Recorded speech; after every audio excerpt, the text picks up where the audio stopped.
આપણા સુરેન્દ્રનગરની અંદર ઘણા મોબાઈલ એવા ફ્રોડ આવી ગયા છે, જે વિવો કંપની, ઓપ્પો કંપની, આ બે કંપનીની અંદર ફ્રોડ કંપની, જેમ કે ચાઇનાના મોબાઈલ બિલ હોય તમારે 45,000 થી 25,000 રૂપિયાનું, અને મોબાઈલ તમને આપી જશે કેટલામાં? ખાલી ખબર છે 10,000 રૂપિયામાં. એમ કહેશે મારે પૈસાની ફૂલ જરૂર છે, મારે વેચવાનો હોય, એમ કરીને એટલામાં તમને આપી જશે. પણ લેવામાં ધ્યાન રાખજો, દુકાનવાળાને બતાડીને મોબાઈલ લેજો કોઈ બી. કેમ કે કોરિયાના મોબાઈલ આવ્યા છે ને બિલ હશે બધા હરિયાણા, બોમ્બે, આવા બધા બિલ હશે, એટલે ધ્યાન રાખીને લેજો. પછી તમારા આગળ કોઈ લેશે નહીં. આમ મોબાઈલનો લુક જોઈને જ ખબર પડી જશે.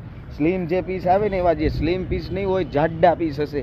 એટલે લેવાની અંદર ધ્યાન રાખજો, પછી કહેતા નહીં છેતરાઈ ગયા. કેમ કે એ બધા મોબાઈલ રહ્યા એ ચાઇનાના મોબાઈલ છે.